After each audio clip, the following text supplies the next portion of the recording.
दोस्तों, बहुत समय पहले की बात है। किसी नगरी में एक युवक रहा करता था। वह युवक बहुत ही शर्मीला था। वह इतना शर्मीला था कि जब भी उसके सामने कोई नया व्यक्ति आ खड़ा होता तो वह उससे बात तक नहीं करता था।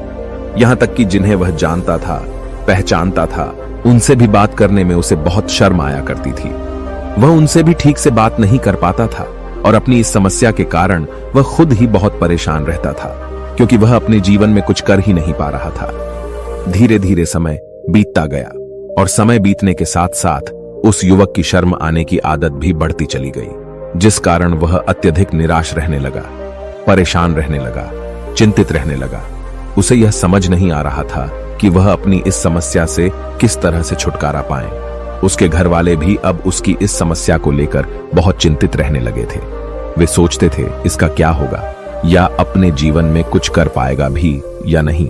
जब भी वह कहीं पर काम के लिए जाता तो लोग उसके इस सीधेपन का फायदा उठाते, उसे परेशान करते। वह कुछ ज्यादा कह नहीं पाता था, जिस कारण उसे कोई कुछ भी कह देता और वहां से चला जाता। इन्हीं सब कारणों की वजह से उसका मन कहीं भी किसी भी काम में नहीं लगता। वह हर काम को कुछ ही दिनों में छोड़ दिया करता। उसके मन में बहुत कुछ चल रहा था। उसके मन में विचारों के तूफान उठ रहे थे। वह सबसे बहुत कुछ कहना चाहता था, लेकिन अपनी इस आदत के कारण वह किसी से कुछ नहीं कह पा रहा था। वह अंदर ही अंदर घुटता जा रहा था। सारे विचार, सारी बातें उसके मन में ही दबी पड़ी थी, लेकिन कभी भी वह किसी से भी अपने मन की बात नहीं बताता था। जब छोटा सा बच्चा था तब उसे लोग बहुत पसंद करते थे। उसकी इस आदत को भी लोग सराहते थे, लेकिन इसी आदत की वजह से जब वह बड़ा हो गया, युवा हो गया, तो इसी आदत के कारण उसे अपना जीवन जीने में भी अत्यधिक परेशानियां उठानी पड़ रही थी। और वह युवक भी अपनी इस गलती के कारण बहुत परेशान रहता। अपनी इस एक आदत से छुटकारा पाना चाहता था। वह चाहता था कि वह लोगों से अपने मन की बात खुलकर कह पाए। वह जो कुछ करना चाहता है, जो कुछ कहना चाहता है, वह सब से वह खुलकर कह सके, कर सके। लेकिन जब भी कोई दूसरा उसके सामने आता तो उसकी जुबान मानो खुलती ही नहीं। यहां तक कि वह अपने माता पिता के सामने भी ठीक से बात नहीं कर पाता था। केवल उसके कुछ मित्र थे जिनसे वह अपने मन की बात कर पाता था। जब भी वह किसी बात का जवाब देता तो लोग उसकी हंसी उड़ाते, उसका मजाक बनाते। लोग कहते कि आज तो तेरे मुंह में भी जबान आ गई है। यह समस्या दिन ब दिन बढ़ती चली जा रही थी और इस समस्या के कारण अब उसके पिता भी अत्यधिक चिंतित रहने लगे थे। वह चाहते थे कि उनका बेटा भी दूसरों के सामने अपने मन की बात रख सके, लेकिन एक दिन जब अपने उस बेटे को दूसरों के सामने शर्मिंदा होता हुआ देख रहे थे, तभी उन्हें बहुत क्रोध आया और वह अपने बेटे को खरी खोटी सुनाने लगे। उन्होंने उसे इतना डांट दिया कि वह युवा लड़का अत्यधिक क्रोधित हो गया और वहां से बिना कुछ कहे वह वहां से चला गया। शाम हो चुकी थी और अब तक उनका बेटा घर नहीं लौटा था। माता और पिता दोनों बड़े ही चिंतित थे। वे अपने बेटे को वापस घर पर देखना चाहते थे, लेकिन युवा लड़का तो भागते भागते पहाड़ की चोटी पर जा पहुंचा था। वह वहां से नीचे की ओर झांक रहा था और ईश्वर से कह रहा था, हे भगवान, आपने मुझे ऐसा क्यों बनाया? लोग मेरा मजाक उड़ाते हैं, लोग मेरी हंसी उड़ाते हैं। जब मैं इस दुनिया में अपने मन की बात रख ही नहीं सकता, मैं किसी से कुछ कह ही नहीं सकता, तो फिर मैं इस जीवन को जीकर क्या करूंगा?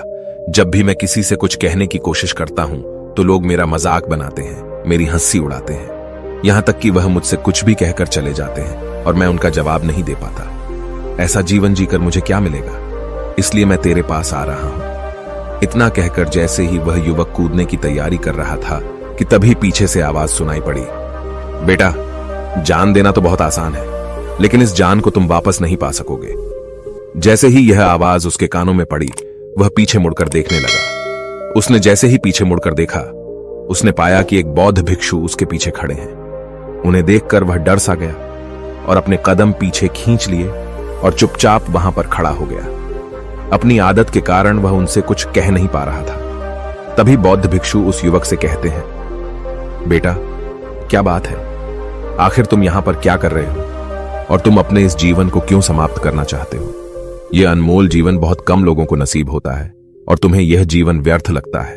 इस पर वह युवक कहता है, नहीं नहीं, कुछ नहीं, मैं तो बस यहां पर खड़ा होकर देख रहा था। तभी बौद्ध भिक्षु उस युवक से कहते हैं, बेटा, मैं जानता हूं कि तुम यहां पर क्या करने आए थे।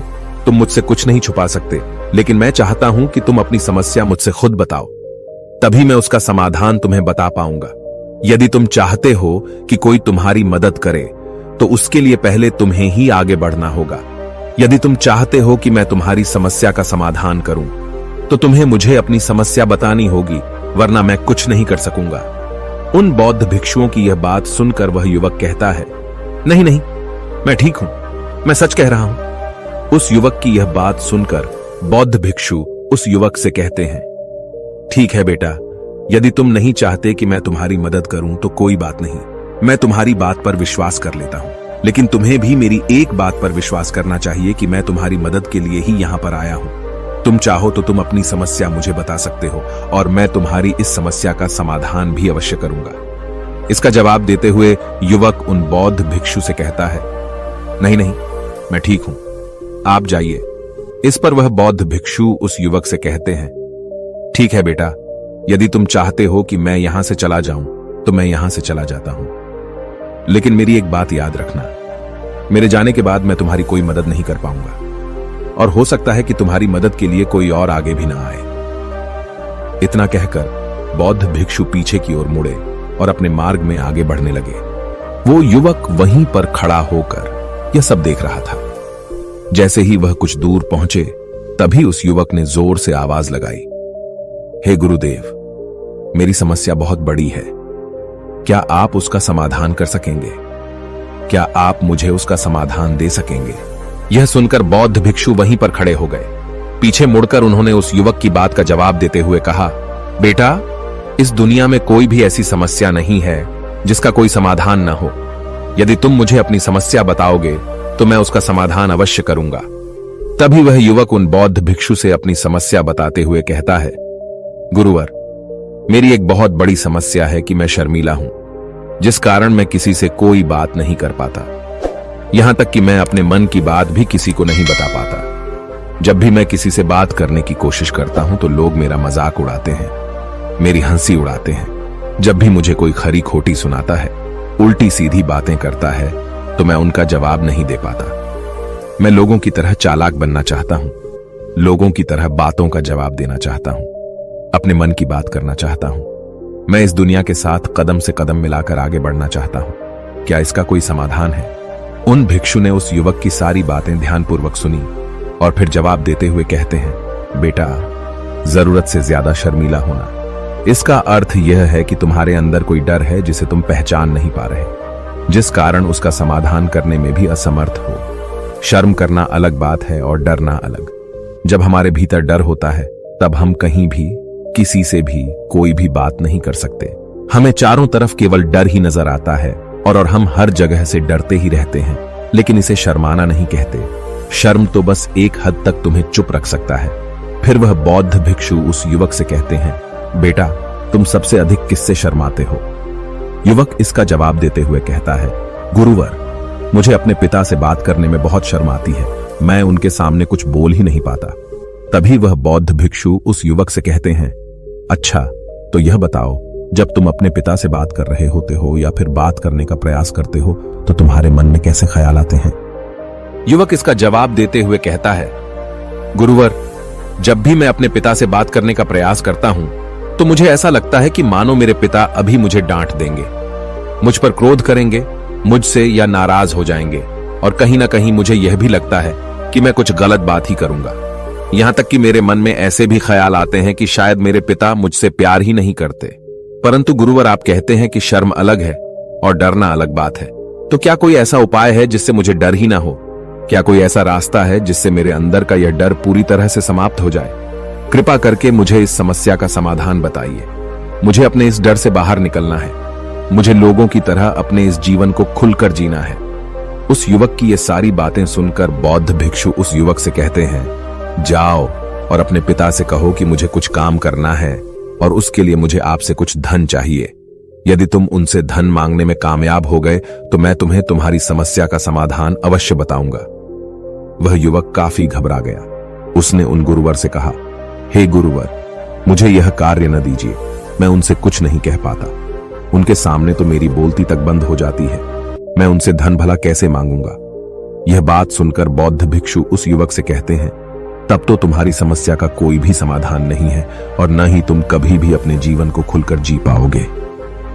यह बात सुनकर युवक उन भिक्षुओं से कहता है, गुरुवर, ऐसा न कहें, कृपा करके मुझे कोई और कार्य बताइए, कोई ऐसा कार्य जिससे मेरे अंदर का डर पूरी तरह से समाप्त हो जाए, कोई ऐसा समाधान बताइए।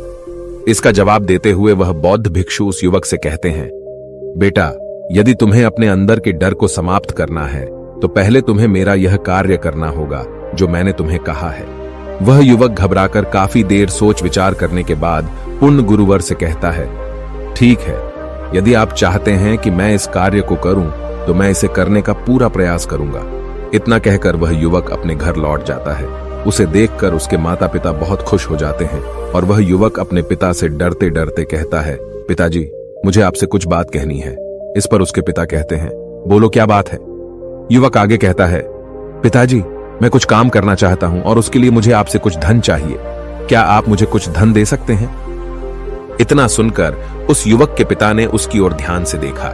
काफी देर देखने के बाद वह खुशी से झूम उठे और तुरंत ही उन्होंने कुछ धन अपने पुत्र के हाथों पर रख दिया और कहने लगे, बेटा, इतना धन काफी है कि तुम्हें और चाहिए। इसके जवाब में वह युवक अपने पिता से कहता है, नहीं नहीं पिताजी, इतना काफी है, मैं इतने से काम चला लूंगा।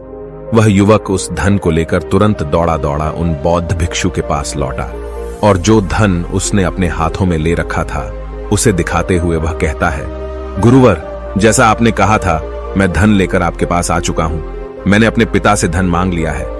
अब मुझे आप मेरी समस्या का समाधान बताओ।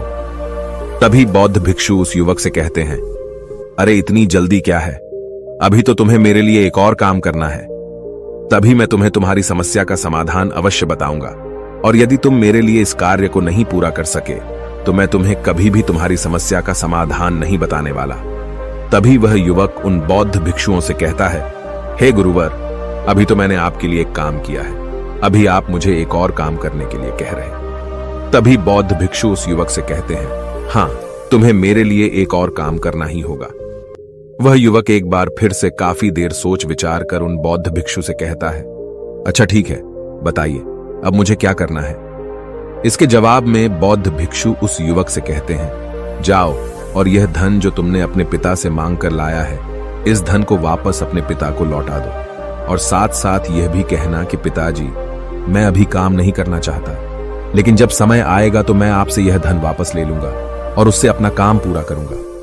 यह बात सुनकर युवक एक बार फिर से ऊपर से नीचे तक पूरी तरह से कांप गया और कहने लगा, गुरुवर, आप मुझे कोई और काम सौंप दीजिए, मैं उसे जरूर करूंगा। लेकिन अब यदि मैं धन लेकर उनके पास वापस गया तो वह क्या सोचेंगे मेरे बारे में? मैं तो शर्मिंदा हो जाऊंगा उनके सामने। इसलिए गुरुवर, कृपया करके मुझे कोई और काम दे दे। तभी बौद्ध भिक्षु उस युवक से कहते हैं, बेटा, जो काम मैंने तुम्हें सौंपा है, तुम्हें उसी कार्य को पूरा करना होगा, अन्यथा तुम्हारी समस्या का समाधान मैं तुम्हें नहीं बताने वाला। काफी देर सोच विचार करने के बाद वह उन बौद्ध भिक्षु से कहता है, ठीक है गुरुवर, मैं वापस जाता हूं और यह धन लौटाकर मैं अभी आता हूं। वह तुरंत दौड़ा दौड़ा अपने पिता के पास वापस लौटा। उसने अपने पिता से कहा, पिताजी, मैं यह धन अभी नहीं लेना चाहता, अभी यह धन आप मुझसे वापस ले लीजिए। जब मुझे कोई काम पड़ेगा तो मैं आपसे यह धन वापस ले लूंगा। उसके पिता ने उस युवक की तरफ घूर घूर कर काफी देर तक देखा और फिर मुस्कुराते हुए कहने लगे, बेटा, मैं समझता हूं कि किसी भी काम को शुरू करने से पहले हमें उसके बारे में जानकारी इकट्ठा करनी चाहिए। उसके बारे में समझना जरूरी है। कब, क्या, कैसे और कब तक करना है, इसके बारे में भी हमें जानकारी लेनी जरूरी है। कोई भी काम ऐसे ही नहीं शुरू किया जा सकता। उसमें हम सफल होंगे या फिर नहीं, इसका भी अनुमान हमें लगाना पड़ता है। और जब हम इन सभी के बारे में सही जानकारी प्राप्त कर लेते हैं तभी हमें धन लगाना चाहिए। मुझे बहुत खुशी है कि तुमने यह सही निर्णय लिया है। जब तुम्हें यह समझ में आ जाए कि जो कार्य तुम करने जा रहे हो वह तुम्हारे लिए उचित है, तब तुम चाहो तो मैं तुम्हें यह धन वापस लौटा दूंगा। युवक अपने पिता से यह सारी बातें सुनकर मन ही मन बहुत प्रसन्न था। उसने यह तो उम्मीद तक नहीं की थी कि उसके पिता हंसकर उसे इस तरह से सारी बातें समझाएंगे। वह मन ही मन यह सोच ही रहा था कि तभी उसके पिताजी उसके और करीब आए और अपनी उस युवा बेटे को गले से लगा लिया। जैसे ही उसके पिता ने उस युवक को गले से लगाया, उसको बहुत अच्छा महसूस हुआ। उसका आत्मविश्वास, उसका हौसला और बढ़ता गया। उसके बाद युवक वापस पुण्य गुरुवर के पास लौटा और कहने लगा, गुरुवर, जैसा आपने कहा था मैंने बिल्कुल वैसा ही किया है। मैंने धन अपने पिता को वापस कर दिया है। अब तो कृपया करके मुझे मेरी समस्या का समाधान बता दीजिए। तभी बौद्ध भिक्षु उस युवक की तरफ देखकर मुस्कुराते हैं और इस युवक से कहते हैं, बेटा, इतनी जल्दी क्या है? अभी तो तुम्हें मेरे लिए एक और काम करना ही पड़ेगा। वह युवक कहता है, महाराज, आप आखिर मुझसे बार बार इस तरह से काम क्यों करवा रहे हैं? क्या आपके पास मेरी समस्या का कोई समाधान नहीं है? कहीं आप मुझे बेवकूफ तो नहीं बना रहे? जिस तरह से लोग मुझे बेवकूफ बनाते हैं, क्या आप भी मेरे साथ वही तो नहीं कर रहे? आपने कहा, जाओ अपने पिता से पैसे मांग कर लाओ। मैंने पैसे मांग कर लाए। आपने फिर कहा, जाओ ये पैसे अपने पिता को लौटा कर आओ। मैंने आपके कहे अनुसार बिल्कुल वैसा ही किया और अब आप कह रहे हैं कि मैं आपके लिए एक और काम करूं। नहीं, ये मुझसे नहीं होगा। तभी बौद्ध भिक्षु उस युवक की तरफ देखकर मुस्कुराते हैं और कहते हैं, बेटा, बस यह आखिरी काम है और यह बहुत सरल भी है। तुम जैसे ही इस कार्य को पूरा करोगे, मैं तुम्हें वचन देता हूं कि मैं तुम्हारी समस्या का समाधान तुम्हें अवश्य बताऊंगा। इस पर वह युवक फिर से एक बार सोच विचार करता है और उन बौद्ध भिक्षु से कहता है, ठीक है, लेकिन यह आखिरी काम जो मैं आपके लिए करूंगा, बताइए मुझे क्या करना है? तभी बौद्ध भिक्षु एक मूर्ति निकालकर उस युवक के हाथ में थमा देते हैं। वह मूर्ति दिखने में बहुत ही साधारण सी थी, लेकिन वह बौद्ध भिक्षु उस युवक से कहते हैं, बेटा, तुम्हें इसे बाजार में ले जाना है, इसे बेचना है और इसके बदले में तुम्हें 100 सोने के सिक्के लेकर आने हैं। जब तुम यह करने में सफल हो जाओगे, तभी मैं तुम्हें तुम्हारी समस्या का समाधान तुम्हें बता पाऊंगा। वह युवक उस मूर्ति को अपने हाथ में लेकर बड़े ही गौर से देखता है और उन बौद्ध भिक्षुओं से कहता है, हे गुरुवर, यह तो बड़ी ही साधारण सी मूर्ति लग रही है, मानो मिट्टी की बनाई गई हो। इसके लिए भला 100 सोने के सिक्के मुझे कौन देगा? कहीं आपका माथा फिर तो नहीं गया है? इसके 1 या 2 सोने के सिक्के मिल जाए वही बहुत है, लेकिन इसके लिए 100 सोने के सिक्के कोई नहीं देगा। तभी बौद्ध भिक्षु उस युवक से कहते हैं, बेटा, मैंने जो तुम्हें काम सौंपा है, यदि तुम उसे पूरा करोगे तभी तुम्हें तुम्हारी समस्या का समाधान मिल पाएगा, अन्यथा तुम चाहो तो अपने घर लौट सकते हो। फिर से वही अपने पुराने जीवन में, जहां लोग तुम्हारा मजाक बनाते हैं, लोग तुम्हें डराते हैं, सताते हैं। मैं तुम्हें यहां अपने डर को निकलने में तुम्हारी मदद कर रहा हूं। तुम मेरे यह काम करके अपने डर को धीरे धीरे भगा पाओगे। मेरे इस काम को पूरा कर दो, तुम्हें सब समझ आ जाएगा। वह युवक उन बौद्ध भिक्षुओं की बात सुनकर मन ही मन यह विचार करता है कि मुझे तो मेरी समस्या का समाधान किसी भी हालत में चाहिए, जिस कारण वह उस मूर्ति को उठाकर बाजार की ओर चल पड़ता है। बाजार पहुंचकर वह एक जगह चुपचाप उस मूर्ति को लेकर खड़ा हो जाता है और इंतजार करने लगता है कि कोई आएगा और उसे उस मूर्ति के बारे में पूछेगा और तब वह उस मूर्ति के लिए 100 सोने के सिक्के की मांग करेगा। देखते ही देखते काफी समय बीत गया, लेकिन अभी तक उसके पास कोई भी व्यक्ति नहीं आया था। उसने आसपास देखा तो लोग चिल्ला चिल्ला कर अपने सामानों को बेच रहे थे, जोर जोर से आवाज लगा रहे थे। उसने भी सोचा, यदि मुझे अपनी इस मूर्ति को बेचना है तो मुझे भी जोर जोर से आवाज लगानी होगी। उस युवक ने चिल्लाना शुरू किया, लेकिन वह इतनी जोर से नहीं चिल्ला पा रहा था। उसकी आवाज उसे खुद तक सुनाई नहीं पड़ रही थी, तो भला उसकी आवाज को दूसरे कैसे सुनते, जिस कारण उसे कोई भी व्यक्ति खरीदने के लिए तैयार नहीं था। धीरे धीरे शाम का समय हो चुका था और उस व्यक्ति को यह डर था कि कहीं वह बौद्ध भिक्षु वहां से कहीं चला न जाए, अन्यथा उसे उसकी समस्या का समाधान कौन देगा। यह सोचकर उसने जोर जोर से आवाज लगानी शुरू की कि 100 सोने के सिक्के में यह मूर्ति ले लो। उसकी आवाज सुनकर लोग उसके पास आने लगे और उससे यह सवाल करने लगे, इस मूर्ति में ऐसा क्या है जो तुम इसके लिए 100 सोने के सिक्कों मांग रहे हो? इसके अंदर ऐसा कुछ तो खास होगा ही। युवक काफी देर सोच विचार कर उस युवक से कहता है, नहीं नहीं, मुझे कुछ नहीं पता, मैं तो बस यह मूर्ति यहां पर बेचने आया हूं। तभी उसमें से एक युवक उस युवक से कहता है, अगर ऐसी बात है तो इस मूर्ति को कोई नहीं खरीदने वाला। आखिर इस मूर्ति में ऐसा क्या खास है जिसके लिए तुम सोने के सिक्के की मांग कर रहे हो? यह तो तुम्हें बताना ही पड़ेगा।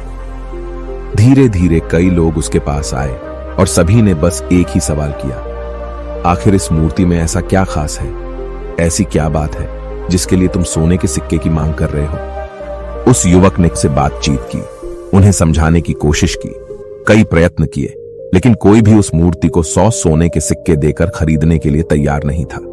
वह निराश हो गया। उसे कुछ समझ नहीं आ रहा था कि वह क्या करे।